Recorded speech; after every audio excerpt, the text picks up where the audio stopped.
Hello बेटा, good morning to all of you. बेटा कैसे हो सारे लोग? I hope you are doing well, है ना।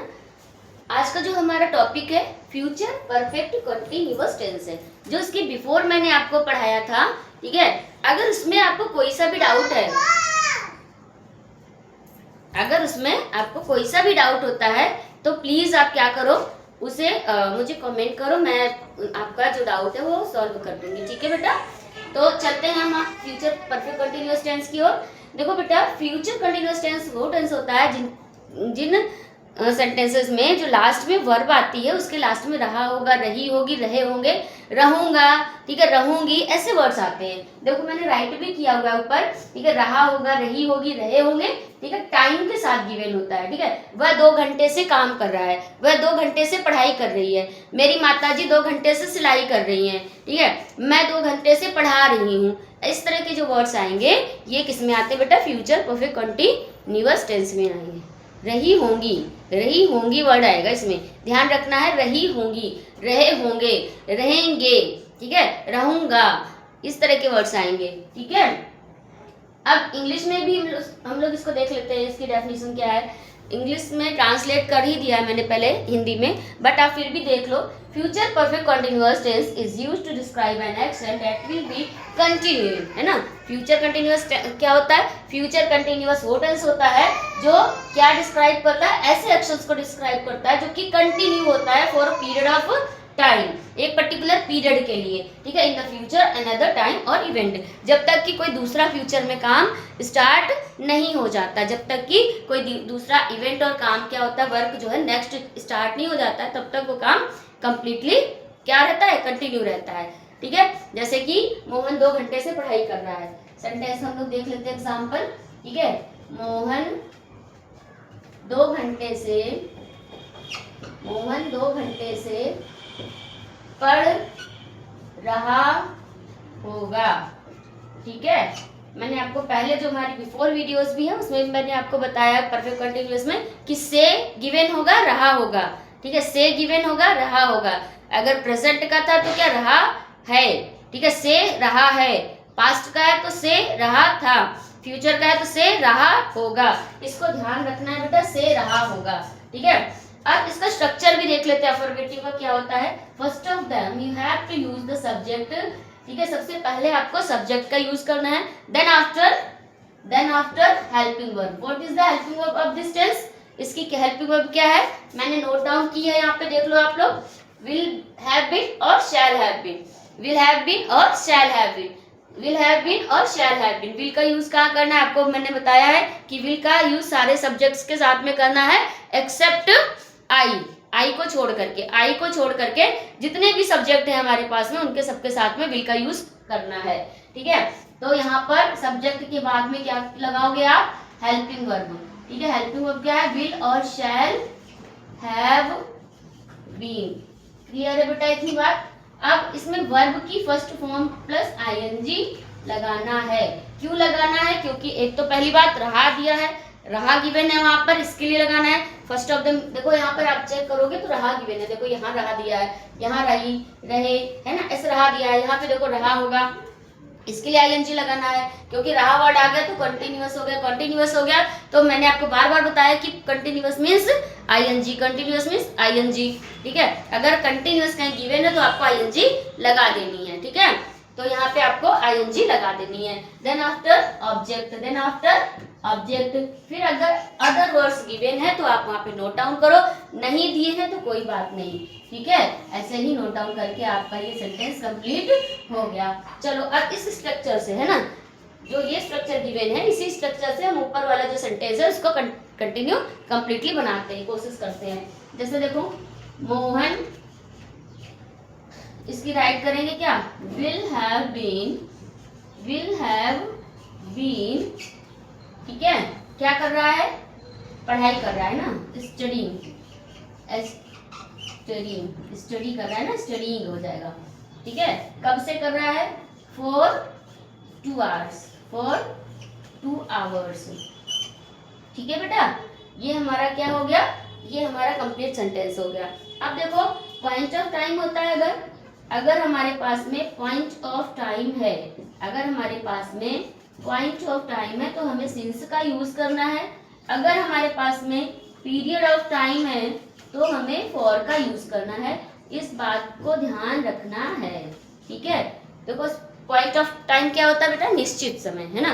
पॉइंट ऑफ टाइम क्या होता है बेटा, निश्चित, यानी मतलब सर्टेन टाइम होता है, पर्टिकुलर सर्टेन टाइम होता है। जैसे कि 1922 बोल देंगे अगर, ठीक है, 1935 बोल देंगे अगर, ठीक है, 2004 बोल देंगे। ये सब क्या है बेटा, पर्टिकुलर फिक्स टाइम है ना इनमें। जैसे लास्ट नाइट, टुडे, टुमारो, इसमें भी हम लोग क्या यूज करेंगे, सिंस का यूज करेंगे, ठीक है। जैसे 2 PM, 1 PM, है ना, मॉर्निंग, ये सब इसमें भी हम लोग इसमें सिंस का यूज करेंगे।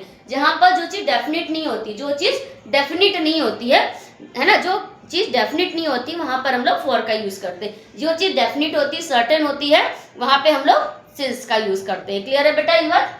चलो, तो पॉइंट ऑफ टाइम के लिए सिंस का यूज करोगे, पीरियड ऑफ टाइम के लिए फॉर का यूज करोगे। ओके बेटा, आई hope you understood about that affirmative sentence, है ना। आपको, मुझे लग रहा है कि आपको परफेक्ट कंटिन्यूअस थोड़ा सा समझ में आया होगा। फिर से जल्दी फटाफट रिवाइज कर आती हूँ मैं।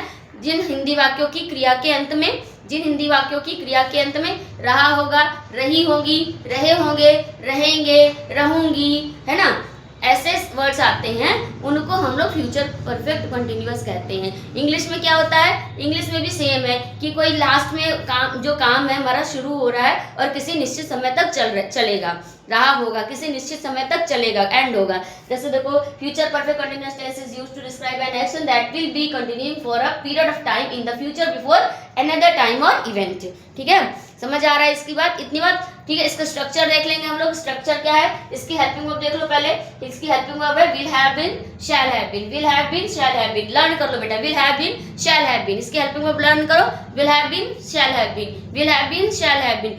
कंटीन्यूअस है, V1 प्लस ing लगाएंगे, ठीक है। स्ट्रक्चर याद करो फटाफट, इसको लर्न करो। Subject plus helping verb. What is the helping verb of this tense, will have been और शैल हैव बीन, ठीक है। Then after V1 plus ing लगाओगे, ठीक है, object and other words. Okay बेटा, तो स्ट्रक्चर हमें जरूर से जरूर याद करना है, उसको लर्न करोगे तभी हमें तभी हम आप दोनों लोग क्या होगे, तभी आप इस सेंटेंस को प्रॉपर बना पाओगे। स्ट्रक्चर नहीं लर्न करोगे तो आप सेंटेंस को कंप्लीट नहीं बना पाओगे। Please learn this structure. Okay, तो ये सेंटेंस का एग्जांपल देख लो।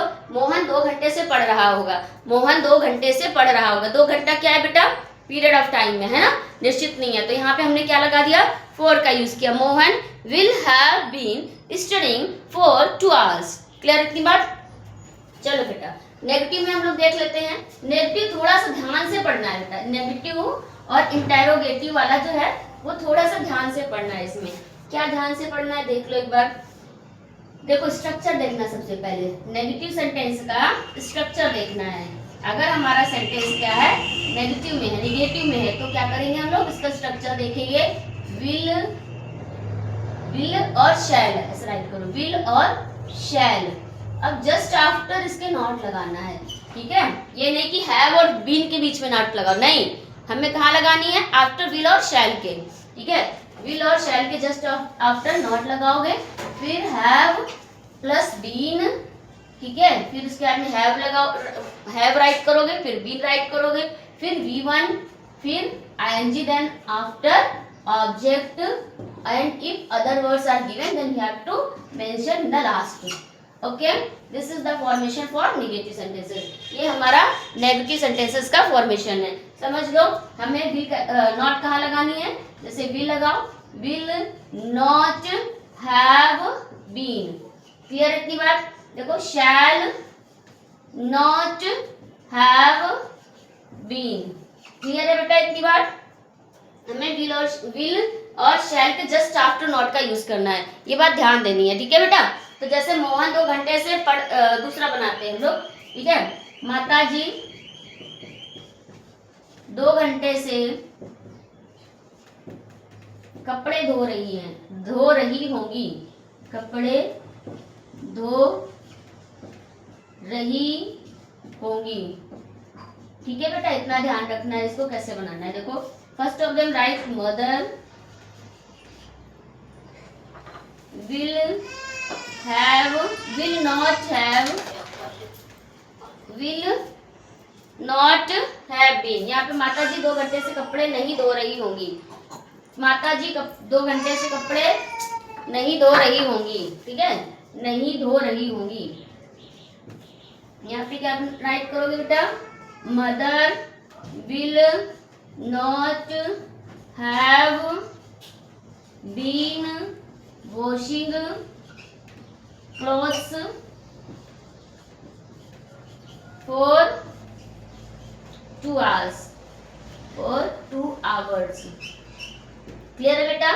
नॉट आपको समझ में आ गया कहाँ राइट करना है? आफ्टर विल और शैल, शैल और विल के जस्ट आफ्टर आपको नॉट राइट करना है। You can take a screenshot of this, है ना, नेगेटिव सेंटेंस का आप स्क्रीनशॉट ले लीजिए, क्योंकि अगर कंफ्यूजन होता है तो आप उसको एक बार देख लोगे, ठीक है। चलो फटाफट हम लोग इंटेरोगेटिव का भी स्ट्रक्चर देख लेते हैं, ठीक है। इंटेरोगेटिव का स्ट्रक्चर फटाक से देख लेते हैं क्या होता है जल्दी से, ठीक है। राइट करो बेटा। बेटा जैसे मैंने आपको पहले भी बताया है, will shall just after subject write करोगे, then after yes, then after helping verb have been, okay, have been, then V1 plus ing, फिर इसके बाद क्या लिखोगे? ऑब्जेक्ट राइट करोगे, फिर इसके बाद क्या राइट करोगे? अदर वर्ड्स अगर गिवन है तो फिर question mark. This is the structure for interrogative sentence. ये हमारा इंटेरोगेटिव सेंटेंस का स्ट्रक्चर है, ठीक है। अगर नॉट गिवन होता है, अगर इसमें नॉट गिवन होता है, अगर नॉट लगा रहता है तो हमें नॉट का यूज जस्ट आफ्टर सब्जेक्ट कर देना है। एक सेंटेंस हम लोग राइट करेंगे, फटाफट लिखो बेटा। क्या वह किताब पढ़ रही होगी? किताब पढ़ रही होगी, क्या वह किताब पढ़ रही होगी? Question mark. अगर स्टार्टिंग में क्या गिवन है तो हमें क्या करना है? हेल्पिंग वर्ब से ही बनाना है। इसको हम लोग क्या ट्रांसलेट कहाँ से करेंगे? हेल्पिंग वर्ब से। विल शी हैव बीन, नहीं, क्या वह 2 घंटे से किताब पढ़ रही होगी? क्या वह सेंटेंस, क्या वह 2 घंटे से किताब पढ़ रही होगी? क्या वह 2 घंटे से किताब पढ़ रही होगी? क्या वह 2 घंटे से किताब पढ़ रही होगी? Will she have been reading the book for 2 hours, ठीक है, क्वेश्चन मार्क। अगर ऐसे WH वाला कोई वर्ड्स आ जाता है, अगर WH वाला कोई वर्ड्स आता है, ठीक है, तो आप क्या करोगे? इसके जस्ट आफ्टर लगा दोगे क्वेश्चन वर्ड, इसके जस्ट आफ्टर क्वेश्चन वर्ड लगा दोगे, ठीक है। जैसे वह 2 घंटे से क्या पढ़ रही होगी, ठीक है, तो वह 2 घंटे से क्या पढ़ रही होगी, तो what will she have been studying, sorry reading for 2 hours, ठीक है। क्या पढ़ रही होगी बीच में अगर आ जाता है तो क्या करोगे? सबसे पहले वॉट लगाओगे, वॉट विल सी, ठीक है, और पूरा ऐसे सेंटेंस कंप्लीटली राइट कर दोगे, ओके। अगर नॉट आता है तो कहाँ राइट करना है आपको? नॉट आता है तो आपको सब्जेक्ट के जस्ट आफ्टर लिख देना है, ठीक है। नॉट आता है तो आपको कहाँ राइट करना है? सब्जेक्ट के आफ्टर राइट कर देना है, ओके बेटा। Thank you so much watching my video. अगर आपको कोई सा भी डाउट होता है तो आप मुझे कमेंट कीजिएगा, आपका जो भी डाउट होगा मैं तुरंत क्लियर करूंगी। Thank you so much, have a nice day, good day, please like comment and share my video. Thank you, have a nice day, bye bye बेटा।